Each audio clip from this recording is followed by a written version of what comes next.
No hei vaan ja tervehdys kaikki kuulijat siellä ruudun toisella puolella ja tervetuloa seuraamaan tämänpäiväistä webinaariamme aiheena keskusteleva tekoäly ja sen ennätysnopea käyttöönotto MOI-mobiilin asiakaspalvelussa.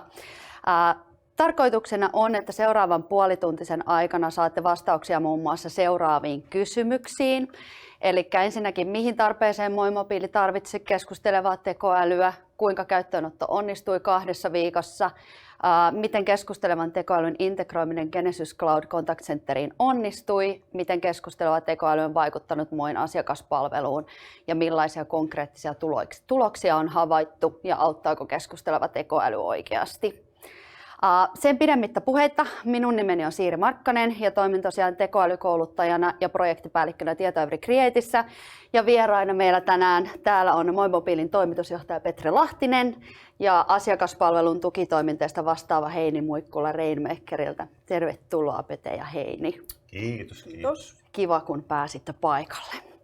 Eli meillä tässä loppuvuodesta oli sellainen muutaman viikon nopea rytistys ja nyt olisi sitten tarkoituksena tänään käydä sitten projektia vähän tarkemmin läpi ja vastailla sitten näihin kysymyksiin ja yhteenvetona, että mitäs meillä sitten menikään ja mitenkä hommat sujui. Niin ihan oikeastaan ensimmäisenä, jos lähdetään sen pidemmittä puheitta liikkeelle, niin Pete, haluatko kertoa meillä, että mihin tarpeeseen MOI-mobiili tarvitsee tätä keskustelevaa tekoälyä ja sitten toisekseen, että miksi se aikataulu oli niin tiukka? Joo, kiitos kysymästä. Meillä itse asiassa on jo vuosikausia yhdessä Rainmakerin kanssa haettu ratkaisua, jolla saataisiin parempaa palvelua asiakkaille nimenomaan ja erityisesti iltaisin ja viikonloppuisin, jolloin meillä ei ole asiakaspalvelu auki. Eli me ei lähdetty niinkään hakemaan erityisesti niin kuin kustannussäästöjä esimerkiksi tämmöisestä automatiikasta, vaan ehdottomasti niin kuin, miten me voitaisiin parantaa palvelua. No sitten jos tullaan tähän 2 viikon maailmanennätysaikatauluun, niin sen taustalla on taas semmoinen tilanne, jossa me itse asiassa S-Groupin, S-ryhmän kanssa aloitettiin yhteistyö. Eli MOI-mobiilin liittymistä saa S-bonusta. Ja monien eri syiden johdosta sitten saatiin kaikki sopimukset ja muut tehtyä vasta sitten 2 viikkoa ennen lanseerausta. Ja se olikin meille sitten tiukka paikka, että lähdetäänkö yrittää tämmöistä maailmanennätystä vai ei. Ja miksi me sitten päätettiin, että lähdetään ainakin yrittää, niin perustui paljon siihen, että jos me ei olisi mitään näitä automatisointeja saatu avaksi, niin me pelättiin, että siinä olisi voinut tulla niin kova ruuhka, että se vanha tapa toimii, olisi joka tapauksessa johtanut huonoon tilanteeseen. Niin ikään kuin me ei otettu niin pahaa riskiä siinä, että joka tapauksessa, jos me ei olisi yritetty, niin olisi voinut se riski realisoitua. Sen takia ruvettiin sitten tuumasta toimeen ja yritetään tätä 2 viikkoa ja sehän onnistui. Kyllä. Ja siinähän oli tosiaan loppuun asti aikamoinen jännitys, että oli kaikenlaisia sopimusasioita sun muuta ja aikataulu vaan siirtyi. Ja sitten lopulta se meni niin, että alle 2 viikkoa jäi sitten tehokasta työaikaa ja päätettiin, että lähdetään silti yrittämään. Kyllä, ja siinähän oli sitten tärkeä osa, miksi se onnistui, niin meidän emoyhtiö DNAlla oli käytössä jo tämä sama Boostin palvelu ja teidän tuella rakennettuna, jolloin me saatiin tämmöinen perusstruktuuri tähän palveluun, plus tämmöiset synonymikirjastot ja muut. Että ne auttoi meitä varmasti vähintään 2 viikon ajan. Mä sanoisin, että ihan minimi olisi ollut kuukausi ilman tätä. Ja me saatiin sitten se lentävä lähtö ja onnistui sitten hämmästyttävä suoritus näin jälkikäteen. Mutta se onnistui sitten. Kiitos tietenkin loistava porukka, joka siinä oli. Kyllä, juurikin näin. No mitäs jos mennään sitten ihan semmoisiin konkreettisiin tekoihin, niin mitä me tehtiin, miten tämä käyttöönotto nyt sitten onnistui 2 viikossa, kuten Pete tuossa jo mainitsi, niin DNA oli siinä apuna, mutta Heini, sä oot ollut tässä projektissa alusta asti niin kuin vähän tämmöisessä operatiivisessa vastuussa, niin mikä sun näkemys on, että miksi ja miten me tämä tehtiin tämmöisessä aikataulussa? No tosiaan tuossa paljon tuli jo niitä asioita, eli se DNA on valmis malli, mikä saatiin käyttöön, se oli ihan avainasemassa. Sitten sen lisäksi tosiaan meillä oli ja on edelleen todella ammattitaitoinen, todella rautainen tekijätiimi siellä, eli meidän AI-trainerit, jotka nimenomaan rakentaa sitä sisältöä ja lisää sitä uusia vastauksia, laajentaa sitä botin scopea, niin he lähti mielettömän hyvällä asenteella heti siihen. Se tuli heillekin niin kuin todella nopealla aikataululla ja todella niin kuin innokkaasti, hyvällä asenteella, hyvällä ammattitaidolla tulivat siihen tämmöinen niin kuin sopeutumiskyky, että nopeassa aikataulussa pystyttiin tekemään nopeita ratkaisuja ja toisaalta sitten myöskin johdon nopea kyky tehdä päätöksiä, mennä eteenpäin. Ja tämä oli sellainen niin kuin, projekti, että me tiedettiin, että tässä on iso riski, mutta myös iso palkinto sitten mahdollista saada ja se riski otettiin ja se kannatti. Kyllä vaan, ehdottomasti. Onko Petellä jotain lisättävää vielä? Miksi joo. onnistuttiin? No joo, kyllä mä lähtisin itse siitä, että me testattiin yhdessä Rainmakerin kanssa muutamaa vaihtoehtoja tuossa vuosien varrella. Eli kyllähän sulla täytyy olla se itse työkalu niin kuin todella edistyksellinen. Ja sitten totta kai teidän osaaminen oli myös merkittävä tekijä. Eli meillä oli sekä tämä softa että sitten ammattilaiset auttamassa meitä. Ja sitten kun oli ihan huippuihmisiä, jotka heittäytyi siihen 110%. Ja tärkeinhän oli sitten ne viimeisten päivien testit. Et itsekin kävin sinne tykittelemässä kysymyksiä. Ja kun totta kai ammattitestaajien ja omankin testin jälkeen tuli semmoinen fiilis, että hei, tämähän osaa. Kyllä. Niin sitten me uskallettiin tehdä. Mutta se oli jännä päivä, koska se oli se sama päivä, kun me lanseerattiin tämä yhteys. Niin kesken sen päivän me muutettiin tämä palvelu. Et siinä oli niinku aika monta riskiä tietyllä tavalla otettiin. Ja yksikään ei realisoitunut. Se oli niinku huikeeta. Uskomatonta. Joskus voi käydä näinkin. Näköjään. Kyllä vaan. No sitten eteenpäin, niin siinähän sitten samassa tosiaan botin käyttöönoton, keskustelevan tekoälyn käyttöönoton yhteydessä, niin tehtiin vielä sitten tämmöinen integraatio tuonne Genesys Cloud Contact Centeriin, eli liitettiin sitten siihen bottiin vielä tämmöinen Human Chat-ratkaisu, joka tarkoittaa sitä, että sieltä botin kautta pääsee sitten asiakas tarvittaessa eteenpäin ihan ihmiselle juttelemaan chatin kautta, niin Heini, sä kun olet ollut tässä taas mukana, niin miten susta tuntuu, mitkä kokemukset tuosta integraatiosta ja miten se prosessi ja se kokonaisuudessaan, niin miten se onnistuu? No se onnistui myöskin erittäin hyvin, todella mutkattomasti. Siinä oli sekä Tietoevryn puolelta Genesys-tiimi, asiantunteva Genesys-tiimi, joka edesauttoi sitä, sekä sitten Rainmakerin Genesys-asiantuntija. He yhdessä mahdollisti tämän teknisen puolen. Sitten tämä Genesys Cloud on MOI-asiakaspalvelussa ollut jo aiemmin käytössä puhelinkontaktien, sähköpostiin, kirjallisten niin kuin lomakkeiden, yhteydenottolomakkeiden kautta tulleiden kontaktien tukena. Eli ne on kulkenut sieltä Genesyksen kautta jo aiemmin. Et se koko järjestelmä ei tullut meille uutena, mutta totta kai se chatti kokonaisuudessaan tuli. Ja kuten Pete tuossa sanoi, niin sinä päivänä, kun sitä S-ryhmäyhteistyötä ja lanseerausta tehtiin, niin saman päivän aikana vaihdettiin sitten chatti-alusta toiseen. Et siinä oli todella iso muutos. Ja vielä sitten sen lisäksi, että kun se varsinainen käyttöönotto meni niin hyvin ja sujuvasti ja kaikki onnistui kivasti siinä, niin tämmöisenä lisäpalveluna hyvin pian sitten tuon lanseerauksen jälkeen lisättiin sinne tämmöinen saatavuuskysely, mikä taas tarkoittaa sitä, että tuon Boost AI-chattibotin ylläpito helpottui, eli me saadaan sillä saatavuuskyselyllä Genesyksestä suoraan tieto, että onko siellä Human Chatissa asiakaspalvelija paikalla vai ei, ja meidän ei tarvitse aina viikonloppuisin arkipyhiä varten, poikkeusaukioloja varten käydä manuaalisesti säätämässä niitä Human Chatin aukioloaikoja, vaan se botti osaa itse haistella, että onko meillä agentti töissä vai ei, ja sen perusteella sitten joko päästää asiakkaan sinne ihmiselle tai sitten kertoo, että asiakaspalvelu on nyt suljettu, mutta voit ottaa yhteyttä esimerkiksi lomakkeen kautta. Just näin, kyllä. Ja alussahan me muutama päivä hallinnoitiin sieltä Boostin paneelin kautta, eli sinne ihan manuaalisesti asetettiin, että mitkä päivät ollaan kiinni ja mitkä ollaan auki. Niin nyt sitten jatkossa ei tarvitse tehdä sitäkään, vaan se haistelee sieltä Genesyksestä Ja sitten jos siellä on agentti jonossa, niin päästään eteenpäin. Jos ei ole, niin sitten antaa kiinnioloviestin ja sitten tiedot, että minne voi olla sitten yhteydessä. Kyllä vaan. Eli sekin meni aika saumattomasti, voidaan todeta. Kyllä, todella. Kyllä. No Heini, mitä sitten keskusteleva tekoäly, niin miten se on vaikuttanut sitten muin asiakaspalveluun ylipäätään? No onhan se vaikuttanut positiivisesti ihan jos lähdetään siitä, että mikä se oli se alkuperäinen tarve, eli se palveluasteen parantaminen, juurikin ne yöt, viikonloput, asiakaspalvelun aukioloaikojen ulkopuolinen aika, niin nythän meillä se botti rullaa siellä 24/7 ja auttaa asiakkaita, vähintäänkin kertoo asiakaspalvelun yhteystiedot ja aukioloajat, jos ei muuta, mutta tosi monessa tilanteessa myös muuten osaa aidosti asiakasta auttaa.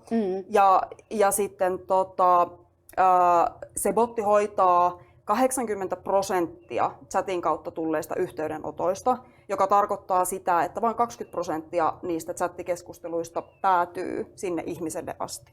Ja aiemmin kun me mietitään, että meillä oli pelkästään se ihmischatti, eli joka ikinen chat-keskustelu meni sitten agentille, niin kyllähän siitä voi laskea sitä resurssisäästöä, mitä se on meille tuonut. Ja alussahan jopa sitten nämä meidän chattaajat kysyy, että onko tässä integraatiossa joku rikki, kun ei tänne tule näitä keskusteluita, että kun se botti handlaa niin hyvin niitä keskusteluja. Ja tässä tavallaan se, että vaikka ensisijaisesti me ei haettu kustannussäästöjä tai resurssisäästöjä, niin me kuitenkin niitä saatiin ikään kuin kaupan päälle nyt tämän botin myötä sitten. Ja jopa niin paljon, että me on pystytty supistamaan ihmischatin ilta- ja viikonloppuaukioloja, eli pystyttiin vapauttamaan sieltä sitten resurssia muuhun tekemiseen, kun botti hoitaa nämä niin sanotut yksinkertaiset keissit siellä chatissa sitten itsenäisesti. Kyllä.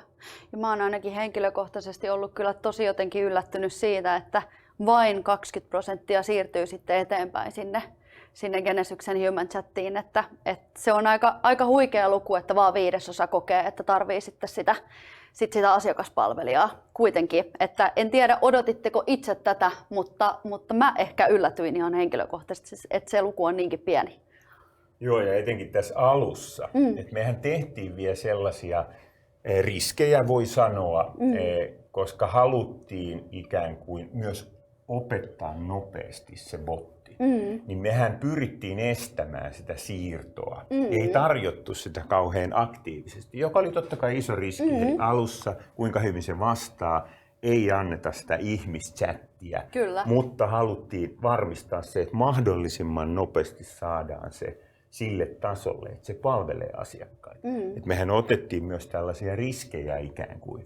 Olisihan me voitu se sitten vaihtaa, jos olisi muutaman päivän jälkeen osoittautunut, että hei, tämä ei olekaan hyvä. Kyllä. Toki me olisi voitu se vaihtaa, mutta ei tarvittu, koska se toimi niin hyvin. Ja tällähän me saatiin nimenomaan sit muutkin kuin ne, mitä me itse oltiin arvattu, että mitä asiakkaat kysyy esimerkiksi historian perusteella. Mutta kun meillä oli tämä uusi tilanne, missä tosiaan nämä alueosuuskaupat ja heidän asiakkaat tuli mukaan, niin se muutti sitä kohderyhmää ja nimenomaan tuli kokonaan uutena sitten nämä bonukseen liittyvät kysymykset.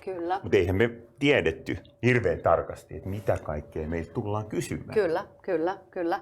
Ja siihenkin täytyy ehkä vielä nostaa tavallaan myös sellainen nosto, että silloin kun me alussa tätä niin sanottua scopea määriteltiin, eli määriteltiin niitä kysymyksiä, mitä opetetaan botille, niin tokikin, kuten tuossa jo Pete aikaisemmin mainitsi, niin DNAlta tuli sieltä se runko, ja sehän on hyvinkin samantyyppinen business tietyllä tapaa, mutta siitä taas ei kuitenkaan ja tavallaan niin kuin meillä oli tiedossa, että mitä ne asiakkaat saattaisi kysyä, mutta sitten kuitenkin eikös niin vaan Pete, että muin liiketoiminta kuitenkin eroaa aika lailla sitten DNA lopulta. Tuotetarjoama on aika erilainen, niin jouduttiin aika paljon kuitenkin sitten myös tekemään sitä omaa ja tavallaan sitten kun katsottiin ensimmäisen kerran niitä lukuja ensimmäisessä kuukausipalaverissa, niin todettiin, että että mehän ollaan itse asiassa määritelty tämä scope niin sanotusti aika kohdalleen.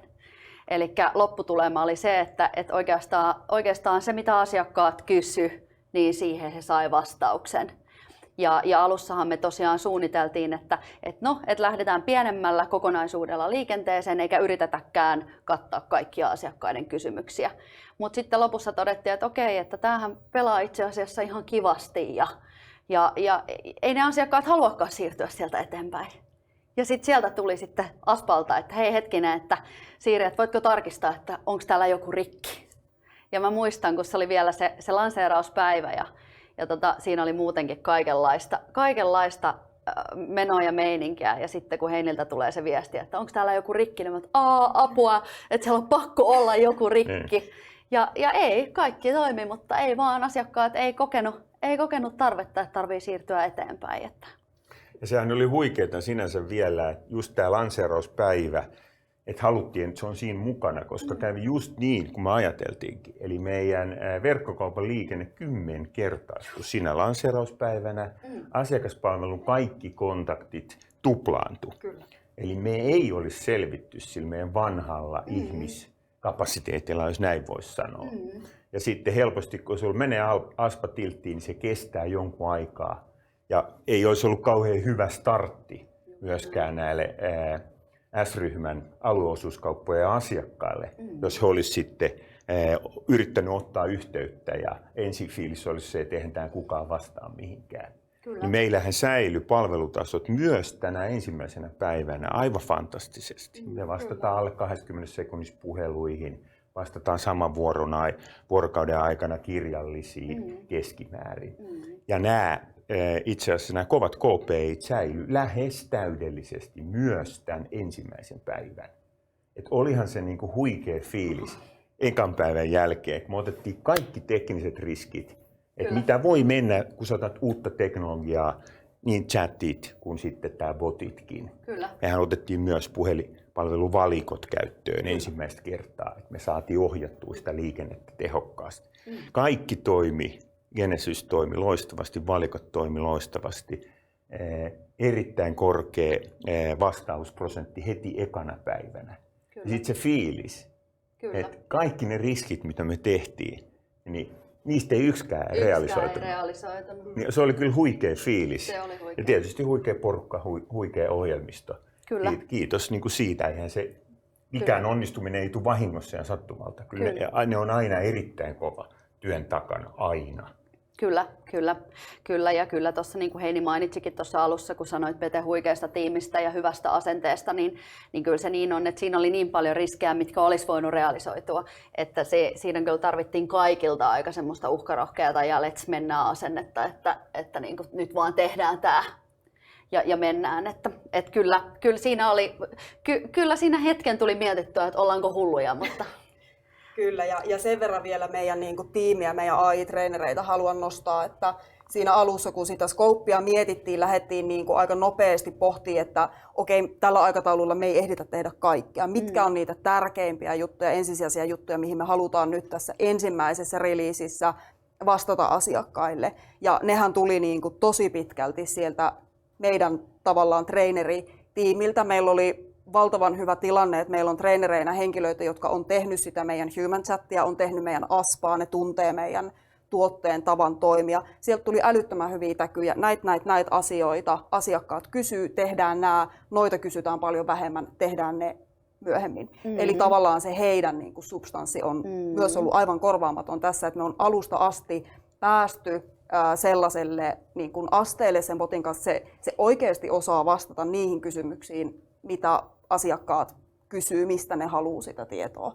Ja sitä ei voi jotenkin liikaa korostaa. Kyllä, substanssiosaaminen, se on kyllä semmoinen, että sitä ei voi kyllä liikaa korostaa.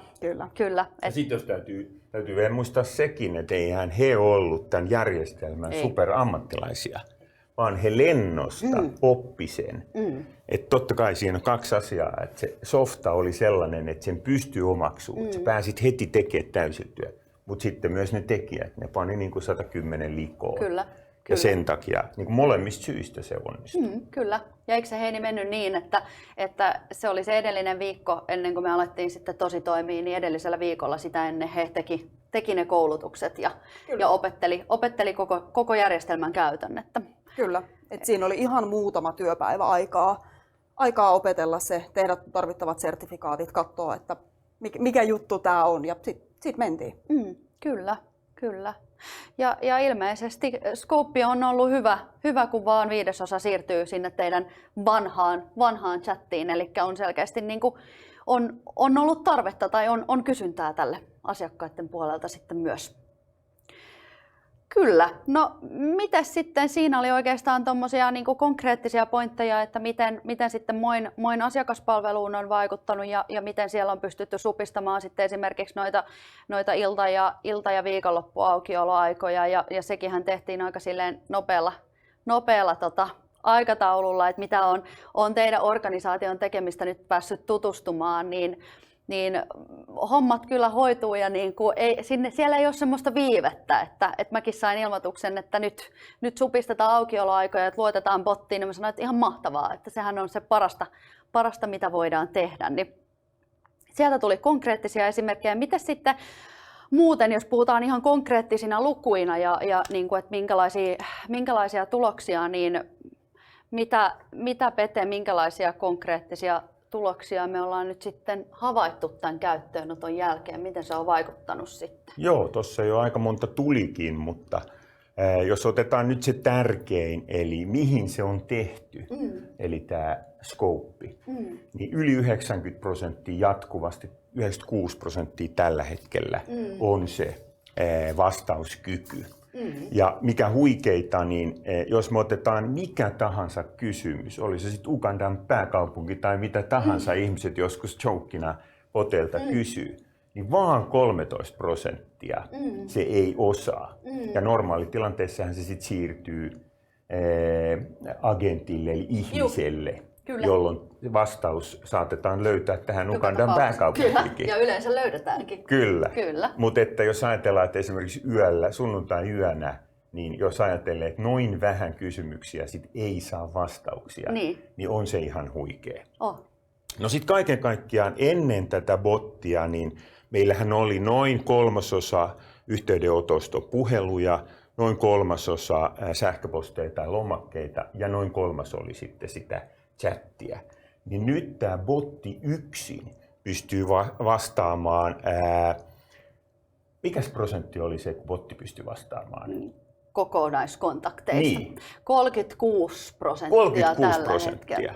Kyllä. Eli se on ottanut tosiaan loadia pois sieltä ihan live-chattäjiltä ja totta kai sitten kun iltaisin ja viikonloppuisin pystytään palvelemaan myös tätä, niin se on niin kuin huikea suoritus. Eli vaikka tässä ei haettukaan ensisijaisesti kustannussäästöä, vaan palvelun parantamisesta, niin tämä tuo myös kustannussäästöjä niin kuin meille merkittävästi. Kyllä. Et onhan nämä huikeita lukuja ja myös niin, että ne oli oikeastaan heti ensimmäisestä päivästä lähtien. Että ei tarvittu todellakaan miettiä sitä, että hei, vedetään käsijarrusta ja palataan tähän. Kyllä. Vaan ne oli heti alusta lähtien todella hyviä. Kyllä.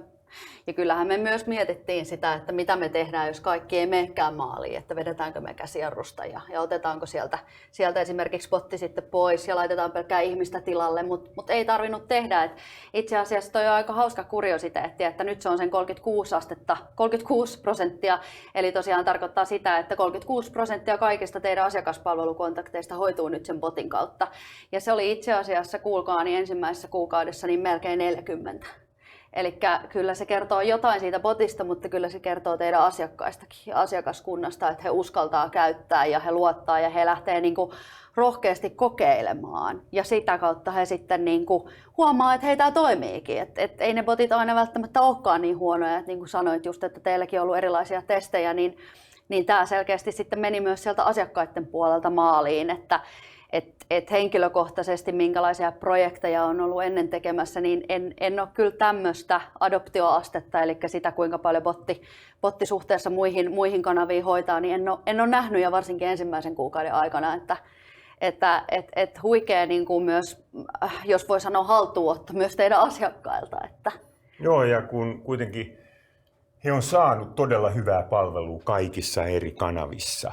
Ja sitten kun sinne tulee uusi, eli sinne tuleekin botti, niin se kynnys on varmaan aika iso, kun sä et ole joutunut odottamaan, sä saat niitä vastauksia ja sitten tulee botti. Niin se rima on tosiaan aika korkea. Ja meille ei tullut juuri oikeastaan yhtään tämmöistä live-palautetta asiakkailta, että miksi te olette mennyt tällaiseen, tämä on ihan kauhea.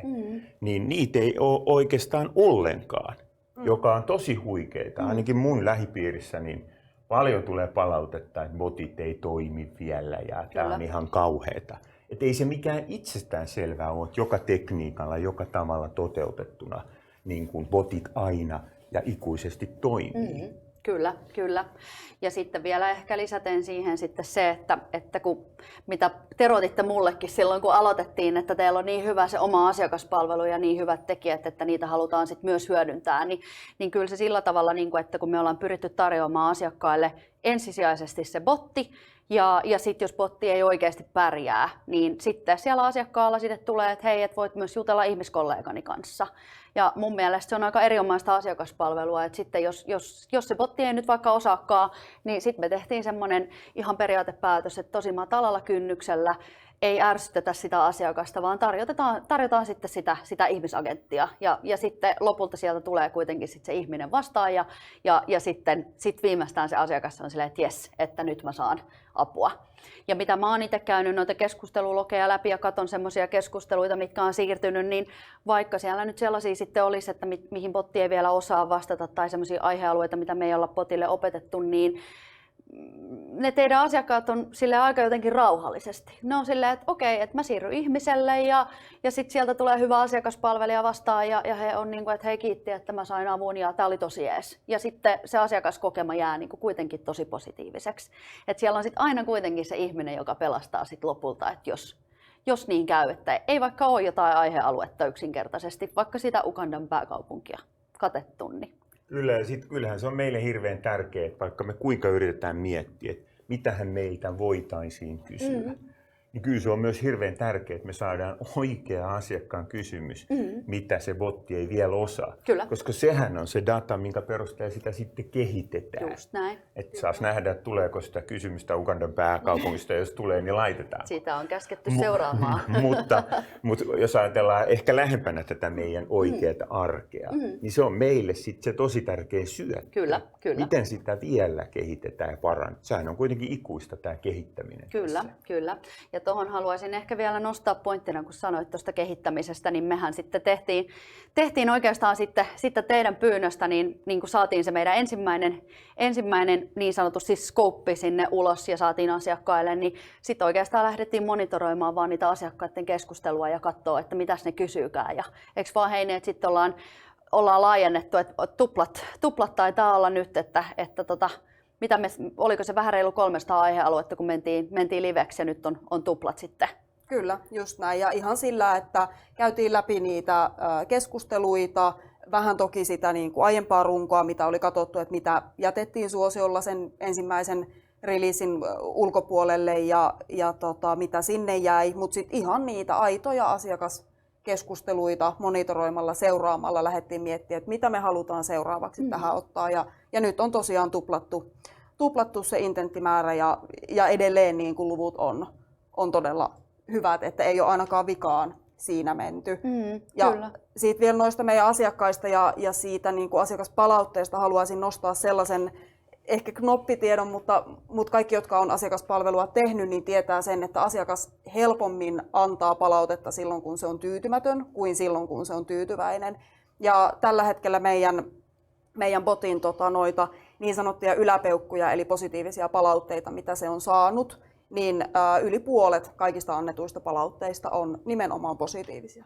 Asiakkaat on tosi tyytyväisiä, voisi sanoa, että todella tyytyväisiä siihen. Ja nimenomaan se, että se botti on siellä 24/7, jos sillä asiakkaalla tulee sunnuntai-yönä se kysymys, niin hän saa siihen kysymykseensä vastauksen heti. Ei tarvitse odottaa maanantai puoleen päivään, kun Aspa on saanut jonon siihen asti sähköpostipuolella purettua. Se on kyllä niin kuin... Se tulee saman tien. Kyllä. Kyllä. Kyllä. Joo, toi on kyllä uskomaton juttu. Sitä tietää, että sitä negatiivista jätetään aika matalalla kynnyksellä, mutta positiivista tulee aika harvoin. Niin se on kyllä sama, mitä mäkin olen seurannut siellä. Niin siellä on tosi paljon peukkuja ja kiitos ja että hoitu hyvin ja niin kuin tykkäävät, että positiivinen vire. Kyllä. Sanoisin näin. Sitten haluan vielä yhden knoppitiedon nostaa tuohon, kun Pete sanoi tuosta, mitä itse kutsun in-scope resolution rate, eli tarkoittaa sitä, että asioita, joita on botille opetettu, niin sen raamin sisällä, miten hyvin botti suoriutuu, niin se on se 94 ja vähän risatkin, niin minkä Pete tuossa nosti, niin sehän myös sitten kun me tiedetään, että se noin hyvin sitten asiakkaalle vastaa, niin sittenhän siinä on myös se, että me tiedetään, että se on luotettava, mutta sekä sen lisäksi niin se vastausten tasalaatuisuus. Eli se asiakas saa aina asiakaspalvelijasta riippumatta, se saa saman vastauksen. Niin sehän on kanssa semmoinen, että me voidaan luottaa siihen, että sieltä tulee aina tasalaatua ja yhtä hyvälaatuista vastausta ja ei jää siinäkään epäselvyyksiä, niin se on kyllä hyväksi havaittu, eikö vaan? Kyllä, ehdottoman tärkeä nosto, että samalla tavalla kuin missä tahansa muussa asiakaspalvelukanavassa se on tärkeää, että kaikki asiakkaat saa tasalaatuisen, samanlaisen vastauksen samaan kysymykseen, niin toki sitten myös botissa, riippumatta siitä, että millä sanamuodoilla sitä samaa asiaa kysyy. Ja tässähän taas sitten tulee juuri se koulutettu tekoäly siellä, että asiakkaita on monenlaisia, meillä on jokaisella oma tapamme kirjoittaa ja ilmaista asioita, niin se kyllä ymmärtää vaikka minkälaisia lauserakenteita ja tosiaankin niin 94% osumatarkkuudella sitten antaa oikeita vastauksia, se on ihan mahtavaa. Kyllä. On joskus ollut mukana, kun chatbottia on ensimmäistä kertaa tehty niin, että se pitää pilkulleen olla oikein kirjoitettuna. Jos siinä on yksi kirjoitusvirhe, niin se ei ymmärrä. Et jos me ajatellaan niin tekoälyä ja tällä kielimalleja, niin onhan tämä luonut niin huikean pohjan, että on mahdollista tehdä tällainen palvelu tänään. Ei tarvitse kirjoittaa niitä kirjoitusvirheitäkin. Aattele. Uskomaton. Niin, kyllä. Harva meistä kirjoittaa ihan pilkulleen oikein. Niinpä. Kyllä. Ja vanhassa mallissa sun piti tehdä ne kirjoitusvirheet, että se botti ymmärsi vastata sillä samalla tavalla. Jos siinä oli kirjoitusvirheet, se ei ymmärtänyt. Niin tämä on ihan käsittämätöntä. Tämä ymmärtää. Kyllä. No, sitten jos mennään vielä tällaiseen kuumaan kysymykseen, että onko jotain, mitä olisitte tehneet tässä projektiaikana toisin? Kaduttaako joku asia? Onko joku jäänyt kaivamaan? Mitä Pete sanoo? No sanoisin tietysti se, että en olisi mielellään halunnut jättää sitä 2 viikkoon. Kyllä. Mutta meidän tapauksessa, kun siinä oli se deadline, johon me haluttiin niin me ei tavallaan sitä käytännössä enää lopuksi voitu sille mitään. Näin kävi. Et jälkiviisaus on tietenkin aina, sehän on se helpoin ja rakkain paikka, mutta mun on pakko sanoa, että siinä tilanteessa, missä me oltiin ja kun nämä päätökset tehtiin, niin enemmän mä sanoisin, että olisi ollut niin kuin halu jättää tekemättä sen riskin takia.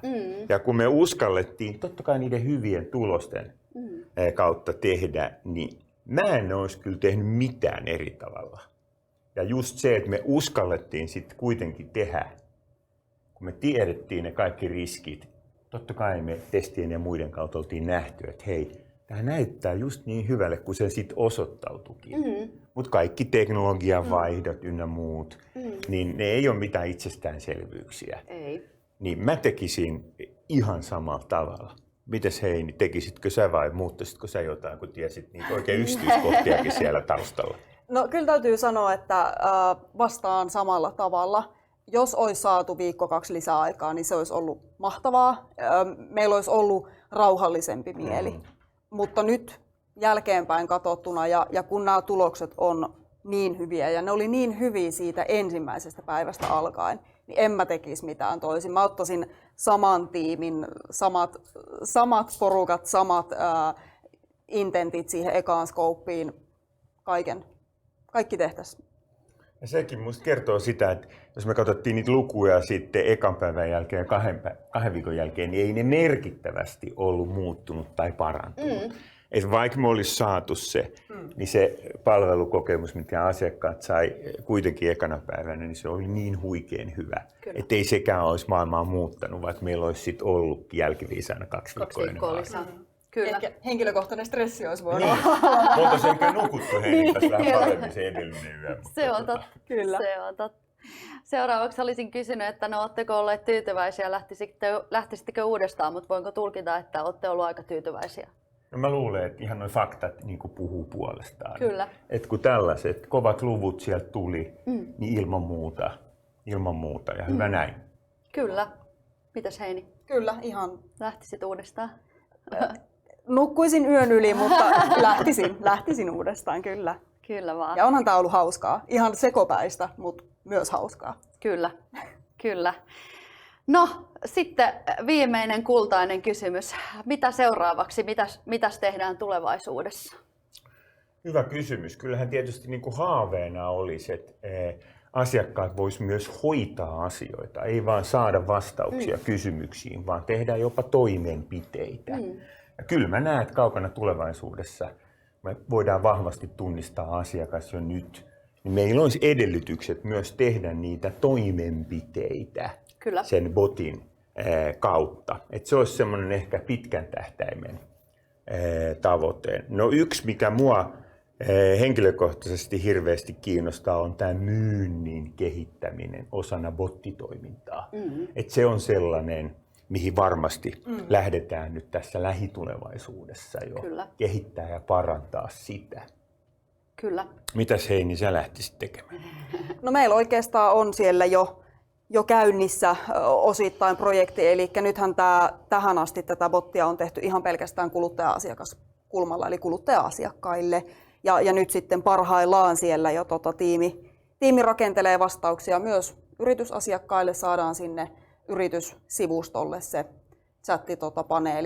paneeli vietyä, ja botti osaa sitten vastata myös ainakin yksinkertaisimpiin yritysasiakkaita koskeviin kysymyksiin. Niin se on nyt tämmöinen niin kuin ihan lähitulevaisuuden jo tekeillä oleva juttu, ja skouppia laajennetaan edelleen sitä kehitystä, parannusta sitä arkista joka päivästä, mitä me tehdään. Niin Siinä rinnalla kyllä. seuraillaan, mitä asiakkaat kysyy ja tehdään sen perusteella sitten uusia vastauksia ja laajennetaan sitten yritysasiakkaisiin ja ehkäpä sitä myynnillisyyttä sitten pian. Ja näitähän jo tehdään, niin teknologia siinä ei ainakaan ole esteenä, kun vaan lähdetään tekemään. Niin Just näin. Tekemistä vaille valmis. Tekemistä vaille valmis, kyllä, kyllä. Mutta hyvä. Oliko siinä oikeastaan? Mä luulen, että aika lailla tämä meidän tämän päivän agenda. Täytyy tässä vaiheessa kiittää teitä molempia, että on saanut ottaa osaa tähän projektiin. On ollut kyllä, niin kuin monet on sanonut, että on ollut erilainen projekti, mutta hyvin antoisa ja mielenkiintoinen ja mukaansa tempaava. Ja kuten ollaan todettu, niin hyvällä porukalla on kiva tehdä ja aika hyvä lopputuloshan me ollaan saatu aikaan, niin tästä me varmaan sitten jatketaan, eikö vaan? Tästä on hyvä jatkaa. Kyllä. Kyllä. Kiitos Pete ja Heini, kun tulitte vieraiksi ja kiitos kaikille kuuntelijoille. Toivottavasti tämä oli teille antoisa reilu puolituntinen ja tosiaan mitä tahansa kysymyksiä aiheeseen tulee, niin tosiaan allekirjoittaneille minulle Siiri Markkanen saa laittaa sähköpostia ja sitten siellä on myös tuo mikko.tavi@tietoevry.com, niin sinne saa myös laittaa kysymyksiä, mikäli jotain jäi tämän jälkeen mietityttämään. Niin kiitos kaikille, että tulitte kuulolle ja oikein hyvää päivänjatkoa.